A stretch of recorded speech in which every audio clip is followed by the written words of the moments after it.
Yo, what's up, family? Before we start the video, please leave a like, subscribe, and share it in everyone that you can. Just so we can get out there a little bit more. With that being said, let's get right into the video. So the Celtics first half version, them against the Raptors part 2. Celtics are, I believe we're up 52-50. Yeah, 52-50. First thing, pops right off the screen. Neemias Queta. This is the Neemias Queta that the Celtics need.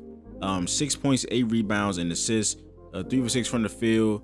I know he got a lot of blocks. He got 3 offensive rebounds already, 4 blocks in the steal with only 1 foul. Like, it took 3 minutes to see that this was his best preseason game already. And it might be a little bit of rust, what I'm saying, those first couple games, but he just seemed a little out of sort. The game just seemed kind of fast. He was getting a lot of illegal screens in those first couple games, even though I think that majority of illegal screens are on the guard. I think there was some in the last games where Queta was like extending a little too far, giving the chicken wing, putting out his leg a little bit too far. So in this game, he's been everywhere in the first half. Again, 6 points, 8 rebounds, 4 blocks. You know what I'm saying? The Celtics have, I think, 8 blocks in the first half. Him, Derek White, who has 19.7 rebounds and 5 assists and 2 blocks in the first half. He just looks like he's on a completely different level. I won't be surprised if he's like in real conversations for an all-star spot this year. He has always been like a high IQ player. You know what I'm saying? Like, the defensive side, he makes great point five decisions with the quick passes or the drive. But when he got here, like, he just wasn't a shooter. Like, the Warriors in the finals left him open. After the Celtics hit like a lot of threes in a game 1, they went on the road and beat the Warriors after they hit a lot of threes. Draymond said, hey, we're gonna live with those guys shooting threes, and ultimately he was right. The progression that Derek White has shown as a 3-point shooter is like one of the biggest improvements I can remember, because again, he was being left open in the NBA finals, and now he's one of the best 3-point shooters with volume in the entire league. So he is so good at basketball. He's just so good at basketball. But yeah, Queta was good. D White was good. Hugo Gonzalez has been really good. He got subbed out for an offensive rebound, so that sucks, but he was playing really good. He had that spin move drive on the baseline, then he had the block on the other end, then he hit a 3. Like, he was really rolling before he gave up the offensive rebound. So majority of the first half, they didn't give up an offensive rebound, and then Drew and Scow jinxed it, and now they have 5. They had 2. The Raptors had 2 offensive rebounds in the first quarter and 3 in the second. So not too bad, but it was going really well for a large chunk of that first quarter. I like Josh Minot's activity, of course, always. He also hit a 3.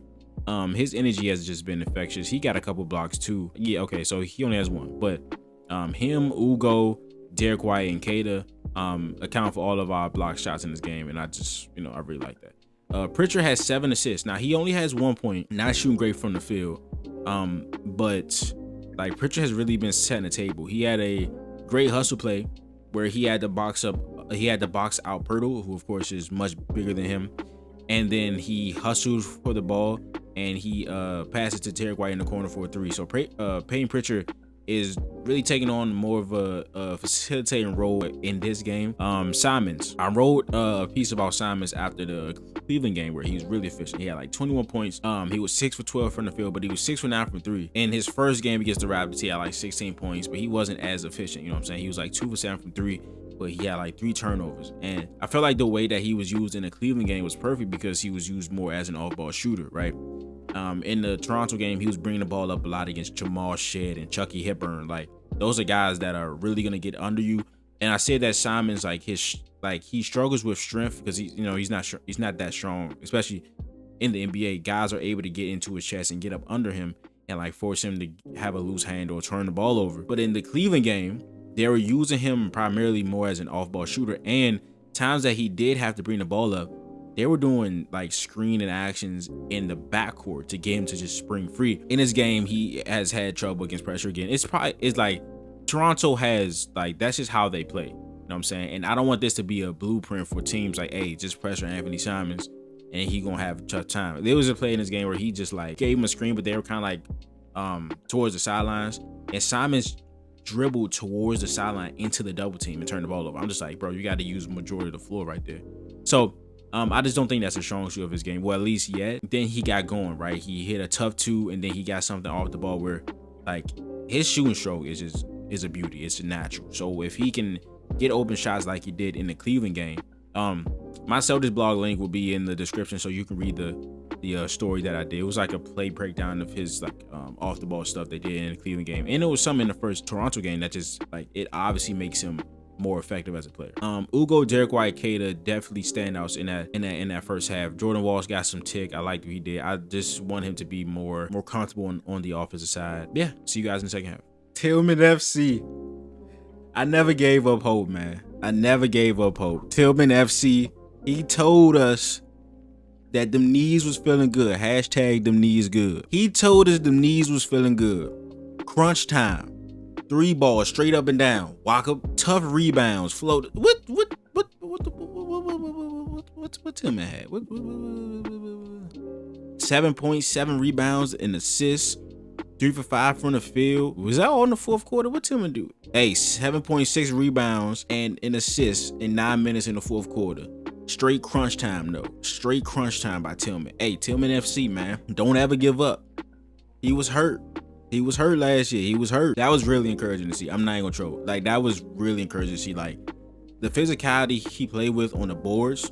You know, he like 6'8", and he not that athletic. You know what I'm saying? But on offense, he's setting good screens with this strong, wide body. That 3 that he hit was about like 3 minutes left, right? It's of course, I would rather him make it than not. The most telling thing was that he didn't hesitate at all. He caught the ball and he got right into a shot. He knew that he was shooting it before it even hit his hands. He knew he was shooting the ball. And during a media day, he was like, "Hey man, like, I have so much confidence in my 3 because I put the work in. And instead of hitting 10 shots at a spot and it going on, I'm hitting 50 shots now and then I'm moving on." So it's just confidence in the repetition, you know what I'm saying? So that was really encouraging to see from Xavier Tillman. His second game winner, I remember against the Kings like 2 years ago, he hit another floater. So Tillman in that floater might be the clutchest player in basketball. You never know, but nah, man, that was the Toronto Raptors are just super tough. They always gonna play tough. They're gonna play their ass off the game. So Derek White, 33, 9 and 6, and 4 blocks,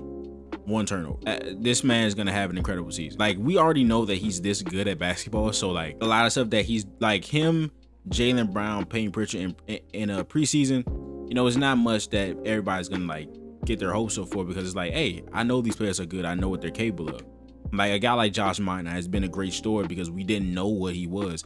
Garza, we didn't know what Lou Garza was. Derek White is just an insane basketball player, and we knew that. But if he's playing like, of course not 33, 9 and 6 every night, but if he's playing like this with, you know, increased touches, he's still giving us the same defensive effort that he's always given us, and he takes a little bit more threes and he hits a little bit more threes. Like, this could be a guy that's really in talks for all-star spot this season. Big news with Jaylen Brown. He had I believe he like pulled his hamstring. No, I think they said hamstring tightness. So I'm not pulled. Like, it was hamstring tightness, but it was something with his hamstring. He only played 9 minutes in this game.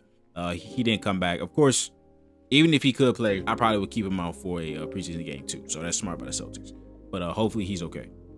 Pritchard was facilitating a lot in this game. Good by him. Simons had an interesting game. Again, I told you guys in the first half video that I wrote an article about him and how he was being used in compared to the first Toronto game and then the Cleveland game, and how the Celtics were using him more off ball, and that helped because he struggles with bringing the ball up with pressure, and then we saw it at the end of this game, like 2 turnovers. Now, I think the second one was on Tillman because Tillman didn't come to the ball. Like, Tillman was open and Simons passed it to him, but Tillman just stood there, and that allowed the guy behind him to come and poke the ball loose. Tillman needs to come to the ball to shorten the distance of the pass. But yeah, man, the Garden was rocking. This was an amazing preseason game. The Garden was rocking. Anthony Simons hit that. Oh, Tillman with the Euro step. Oh my. Anthony Simons hit that 3. Garden went wild. Xavier Tillman got that Euro step. Garden went wild. Like, it was some really clutch plays in this game. Josh Minot, 9 points, 4 rebounds. Of course, he's always gonna bring the energy. I need him to stop taking them quick ass threes. Like, he took a 3 like off the screen, just shot them. I need you to shoot them open Jones, brother. That's the ones that you be hitting. Tillman, Hugo Gonzalez, who I've really liked in this game. This team is gonna be really fun. Whether that means they're gonna be really good, I don't know, but I think they're gonna be really fun. I don't really have much to say, man. I'm ready for the season. I'm really ready for the season. I do think that this is gonna be the starting lineup. Pritchard, White, Brown, Boucher, and then Kata. I think it gives us a nice blend of size and length. I think that 4 spot needs to be somebody that can block shots, right? So whether that's Boucher or whether that's Josh Minot, right? I think the Celtics get a lot out of the extra length and the athletic ability out of their power forward.